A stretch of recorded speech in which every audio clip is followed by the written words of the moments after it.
ನಿನ್ನ ಹೆಸರೇನು? ಪಪ್ಪಿ. ಯಾಕೆ ಹೆಸರು ಇಷ್ಟ ಆದ್ರೇನೆ ಮಲಗ್ತೀಯಾ? ಇಷ್ಟು ವರ್ಷದಿಂದ ಈ ವ್ಯಾಪಾರ ಮಾಡ್ತಿದ್ಯಾ? ಏಜ್ ಅಟೆಂಡ್ ಮಾಡ್ದ 5ನೇ ದಿನದಿಂದ. ಮನೇಲಿ ಪ್ರಾಬ್ಲಮಾ? ಅಪ್ಪ ಅಮ್ಮನಿಗೆ ತೊಂದರೆನಾ?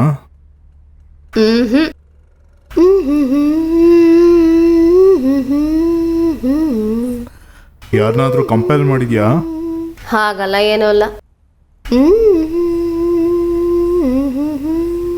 ಇನ್ನೇನು?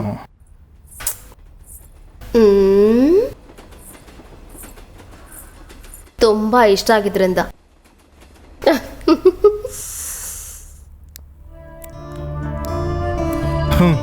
ಈ ವ್ಯಾಪಾರ ಇಷ್ಟ ಆಗಿದ್ಯಾ?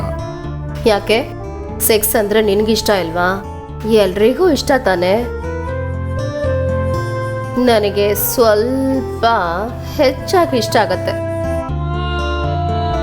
ನೀನೇ ಹೇಳು, ಒಬ್ಬ ಗಂಡಸಿಗೆ ಹುಡುಗಿನ ನೋಡ್ಬೇಕು ಅಂತ ಆಸೆ ಇರೋವಾಗ ಒಂದು ಹುಡುಗಿಗಿರ್ಬಾರ್ದಾ? ನಾನೇನ್ ಹುಡುಕೊಂಡು ಹೋಗ್ತಾ ಇದ್ದೀನ, ಅವರೇ ಹುಡ್ಕೊಂಡು ಬರ್ತಾರೆ. ಅದು ನನಗೆ ಹೆಮ್ಮೆನೆ. ಅಸಹ್ಯವಾಗಿಲ್ಲ? ಇದೊಂದು ಹುಡುಕಾಟ. ಬಹಳಷ್ಟು ಗಂಡಸರ ವಾಸನೆ ನೋಡೋ ತೃಪ್ತಿ. ಬರೋ ನಿನಗೆ ಕಷ್ಟ ಕೊಡಲ್ವಾ? ಅವ್ರಿಗೆ ಬೇಕಾಗೋ ಥರ ನಡ್ಕೊಂಡ್ರೆ ಯಾಕೆ ಕಷ್ಟ ಕೊಡ್ತಾರೆ? ಸರಿ, ನಿನಗೆ ಹೇಗಿದ್ರೆ ಇಷ್ಟ ಹೇಳು. ನಾನು ಹೊರಡ್ತೀನಿ. ನಾನು ಮಾತಾಡೋದು ನೋಡಿ ಹೆದರ್ಬೇಡ, ಕರೆಕ್ಟಾಗಿರ್ತೀನಿ. ಬಾ. ಯಾಕೆ ಎದ್ದೋಗ್ತಾ ಇದೀಯಾ? ನಿನ್ಗೆ ಇಷ್ಟ ಆಗೋ ಥರ ಮಾತ್ರ ಅಲ್ಲ, ಪ್ರೀತಿಯಿಂದಾನೂ ಇರ್ತೀನಿ. ನೀನು ನಿನ್ನ ಲೈಫ್ನಲ್ಲಿ ನಾನು ಮರೆಯೋಕ್ಕೆ ಆಗಲ್ಲ. ನಾನು ಅದಕ್ಕೆ ಬರಲಿಲ್ಲ. ಗೊತ್ತು.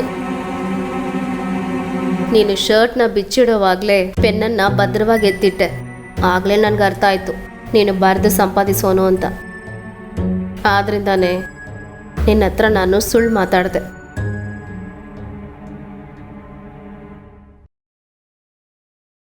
ನೀನು ನಾನು ಹೇಳೋದಿಟ್ಕೊಂಡು ಏನೋ ಒಂದು ಬರೆದು ಸಂಪಾದಿಸ್ತೀಯಾ? ಇಷ್ಟಪಟ್ಟು ವೇಶ್ಯೆಯಾಗಿರುವ ಹೆಣ್ಣು ಹಾಗಂತ ಹೆಡ್ಲೈನ್ ಹಾಕಿದ್ರೇನೆ ಓದೋರ್ಗೆ ಇಂಟ್ರೆಸ್ಟೇ ಬರೋದು. ಆದ್ರಿಂದ ನಾನು ಹೇಳೋದನ್ನ ಹಾಗೆ ಬರಿ.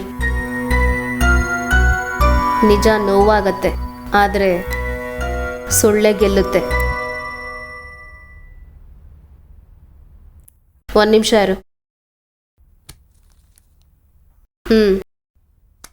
ಬಂದಿದ್ದಕ್ಕೊಂದು ಸಿಗರೆಟ್ ವೇಸ್ಟ್ ಆಗೋಯ್ತಲ್ಲ.